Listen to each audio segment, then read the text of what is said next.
Assalamualaikum warahmatullahi wabarakatuh. Salam sejahtera bagi kita semua. Yang terhormat Bapak Ibu Guru calon peserta PPG tahun 2022. Jumpa lagi dengan channel Eko Agustuswanto. Izin pada saat ini saya akan membahas terkait dengan latihan soal untuk seleksi akademik atau pretest PPG tahun 2022 untuk PGSD ya. Untuk PGSD khususnya untuk kompetensi profesional. Bapak Ibu, bagi yang belum subscribe channel Eko Agustuswanto, silahkan di subscribe dan jangan lupa untuk dinyalakan tombol loncengnya agar selalu update informasi atau video materi terbaru dari channel Eko Agustuswanto.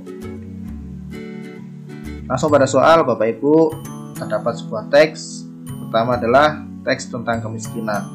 Kemiskinan adalah tingkat masyarakat dengan pendapatan yang rendah. Dengan pendapatan yang rendah, masyarakat tidak mampu untuk mencukupi kebutuhan pokok seperti makan, minum, pakaian, tempat tidur, dan pendidikan. Biasanya masyarakat miskin cenderung bertempat tinggal di bantaran kali, bawah jembatan, dan tempat-tempat yang justru bukan tempat layak mendirikan bangunan. Terkadang justru mereka membangun tempat tinggal di atas tanah milik negara. Kemiskinan tidak hanya menjadi fenomena yang terjadi di Indonesia, tetapi juga menjadi fenomena yang terjadi hampir di seluruh dunia. Banyak negara berkembang yang juga memiliki permasalahan yang sama tentang kemiskinan seperti negara Indonesia. Adapun pertanyaannya ada Bapak Ibu, teks di atas termasuk dalam jenis teks apa?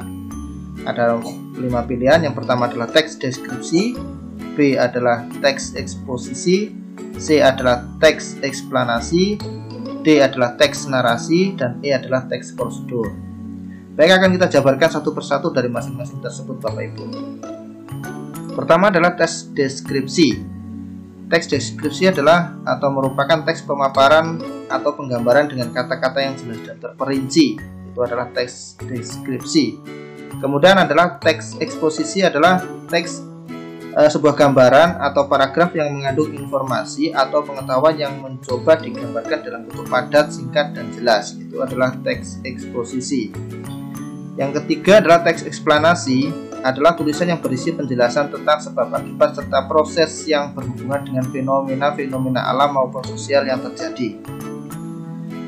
Adapun teks narasi adalah teks yang berisi cerita dengan kejadian atau peristiwa yang runut.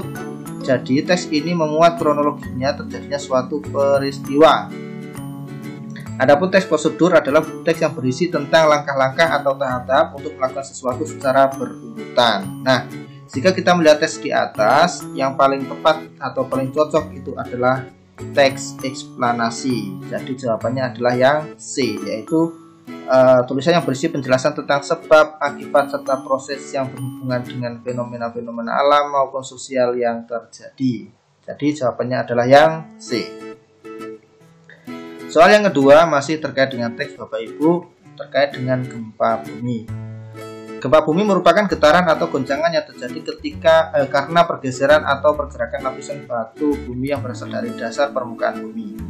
Peristiwa alam ini sering terjadi di daerah yang berada dekat gunung berapi atau gunung yang masih aktif dan di daerah yang dikelilingi lautan yang sangat luas. Gempa bumi terjadi karena pergeseran atau gerakan lapisan dasar bumi dan letusan gunung berapi yang sangat dahsyat. Selain itu, gempa bumi terjadi begitu cepat dengan dampak yang sangat besar bagi lingkungan sekitarnya. Getaran gempa bumi yang sangat besar dan merambat ke seluruh arah sehingga dapat meratakan bangunan yang menimbulkan korban jiwa. Berdasarkan penyebab terjadinya, gempa bumi dapat digolongkan menjadi dua jenis, yaitu gempa vulkanik dan gempa tektonik. Pertanyaannya Bapak Ibu, teks di atas adalah teks eksplanasi yang memiliki karakteristik A. Isinya memuat fakta, B. Muatannya didasarkan pada pendapat atau opini, C. Adanya langkah prosedur, D. Memuat unsur kekonyolan, E. Muatannya didasarkan pada fakta. Jawaban yang tepat adalah yang A, yaitu isinya memuat fakta. Jadi jawaban yang benar adalah yang A. Soal yang ketiga, bacalah penggalan teks di bawah ini. Bioteknologi adalah istilah yang berasal dari bahasa Latin yang terdiri atas kata bio yang berarti hidup dan teknos yang berarti teknologi, serta logos yang berarti ilmu. Selanjutnya, bioteknologi diartikan sebagai kajian ilmu terapan yang konsen terhadap rangkaian proses biologis dalam rangka menghasilkan barang dan jasa yang menerapkan prinsip sains. Perkembangan bioteknologi tak hanya didasarkan pada cabang keilmuan biologi saja, namun juga pada disiplin ilmu terapan lainnya, misal biologi molekuler, komputer, biokimia, genetika, kimia, mikrobiologi, matematika, dan lain sebagainya. Pernyataan di bawah ini yang sesuai dengan teks di atas adalah: A. Bioteknologi adalah cabang dari keilmuan biologi. B. Bioteknologi diciptakan untuk mencari keuntungan. C. Bioteknologi adalah hasil penerapan teknologi berdasarkan proses biologi. D. Peristiwa biologi yang didasarkan pada D. Peristiwa biologi yang menjadi dasar adanya perkembangan bioteknologi. E. Perkembangan bioteknologi hanya didasarkan pada cabang keilmuan biologi. Jawaban yang benar adalah yang C. Bioteknologi adalah hasil penerapan teknologi terhadap proses biologi. Jadi jawaban yang benar adalah yang C. Lanjut soal nomor 4. Bacalah teks di bawah ini. Aku sangat senang sekali membaca buku. Terkadang karena keasikan membaca aku tidak mendengar teman yang berbicara kepadaku. Oleh karena itu aku dijuluki si kutu buku. Aku tidak marah dijuluki seperti itu, kata ibu. Kutu buku itu artinya orang yang sangat gemar membaca buku. Perbaikan yang tepat pada kalimat pertama paragraf di atas adalah: A. Aku sangat senang membaca buku. B. Saking asiknya membaca aku sampai tidak fokus. C. Aku dijuluki dengan nama si kutu buku. D. Kutu buku adalah orang yang sangat gemar membaca buku.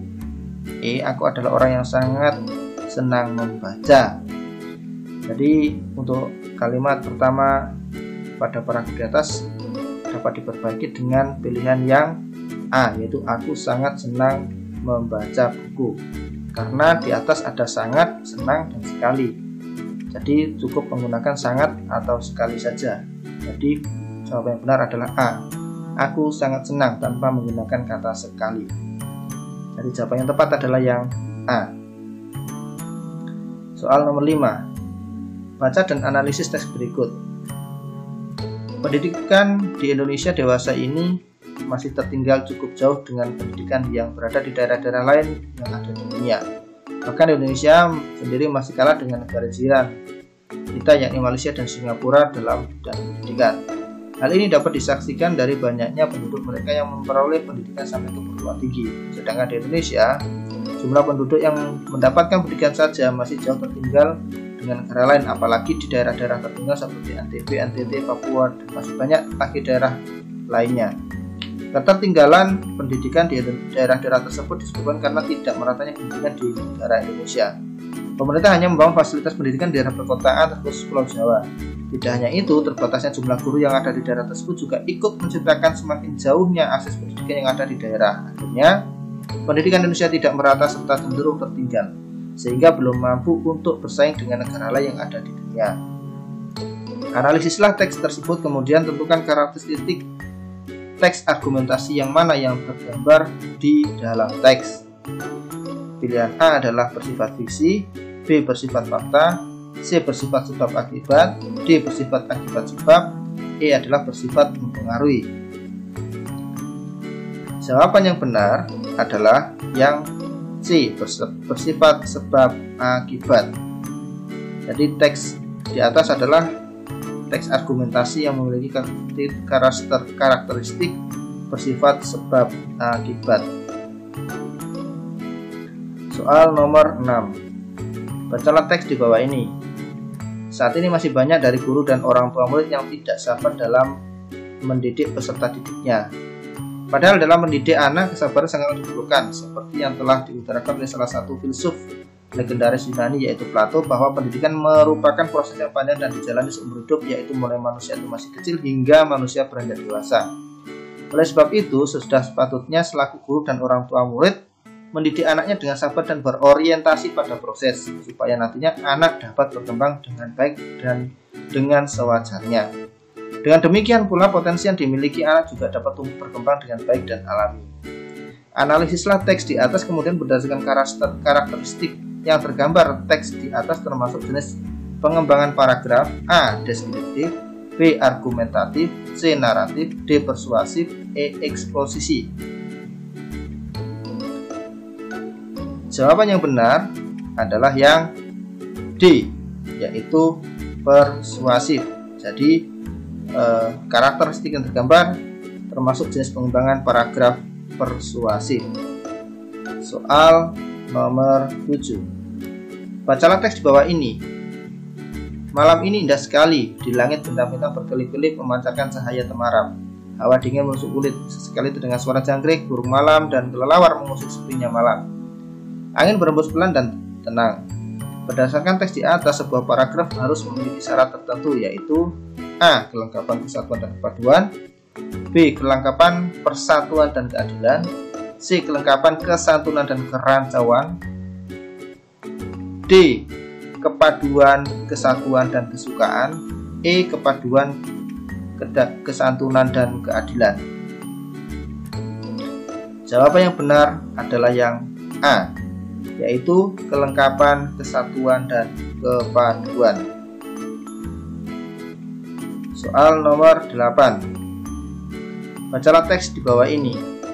Malam ini indah sekali, di langit bintang-bintang berkelip-kelip memancarkan cahaya temaram. Hawa dingin menusuk kulit, sesekali terdengar suara jangkrik, burung malam dan kelelawar mengusik sepinya malam. Angin berembus pelan dan tenang. Teks di atas memiliki 4 karakteristik, yaitu 1.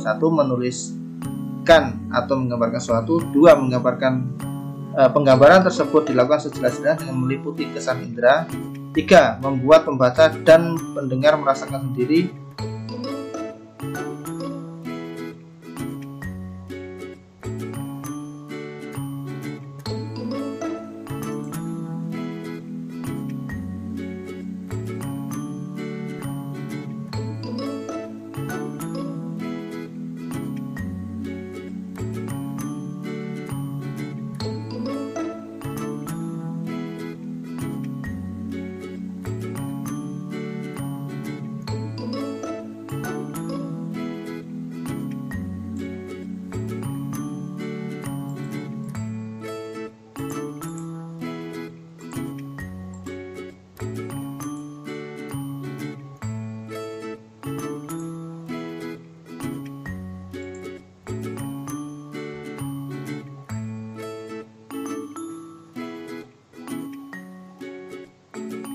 Soal nomor 8. Bacalah teks di bawah ini.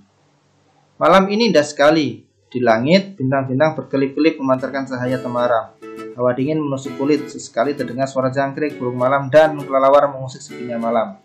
Angin berembus pelan dan tenang. Teks di atas memiliki 4 karakteristik, yaitu 1. Menuliskan atau menggambarkan sesuatu, 2. Penggambaran tersebut dilakukan sejelas-jelasnya dengan meliputi kesan indera, 3. Membuat pembaca atau pendengar merasakan tersendiri, 4. Menjelaskan ciri-ciri objek seperti warna, ukuran, bentuk, dan keadaan suatu objek secara terperinci. Karakteristik teks di atas termasuk ke dalam ciri pengembangan paragraf: A. Deskriptif, B. Persuasif, C. Eksposisi, D. Eksplanasi, E. Narasi. Jawaban yang benar adalah yang A, yaitu pengembangan paragraf secara deskriptif.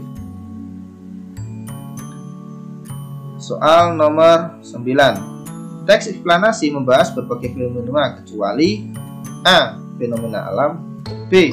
Fenomena ekonomi kerakyatan, C. Fenomena sosial, D. Fenomena kawin cerai artis, E. Fenomena pendidikan. Jadi yang bukan pembahasan fenomena teks eksplanasi adalah yang D, yaitu fenomena kawin cerai artis. Soal nomor 10. Bacalah teks di bawah ini. Belakangan ini gempa bumi menjadi buah bibir di kalangan masyarakat Indonesia. Sepanjang sejarah umat manusia, gempa selalu saja menimbulkan kerugian baik material ataupun korban jiwa. Tidak berlebihan rasanya jika dikatakan bahwa fenomena gempa bumi adalah peristiwa yang berdampak secara langsung pada makhluk hidup tak terkecuali manusia. Hal tersebut menjadikan gempa bumi sebagai salah satu bencana alam yang ditakuti oleh setiap orang. Teks eksplanasi di atas termasuk ke dalam bagian A. Kronologi urutan peristiwa, B. Sebab, C. Pengenalan objek, D. Simpulan, E. Akibat. Jawaban yang benar adalah yang C, yaitu pengenalan objek. Demikian Bapak Ibu untuk soal pretest PG dalam jabatan tahun 2022 untuk PGSD, untuk tes kompetensi akademik untuk profesional PGSD. Akan dilanjut pada video bagian kedua. Demikian, semoga saja bermanfaat dan berkenan. Terima kasih. Jangan lupa untuk subscribe. Assalamualaikum warahmatullahi wabarakatuh.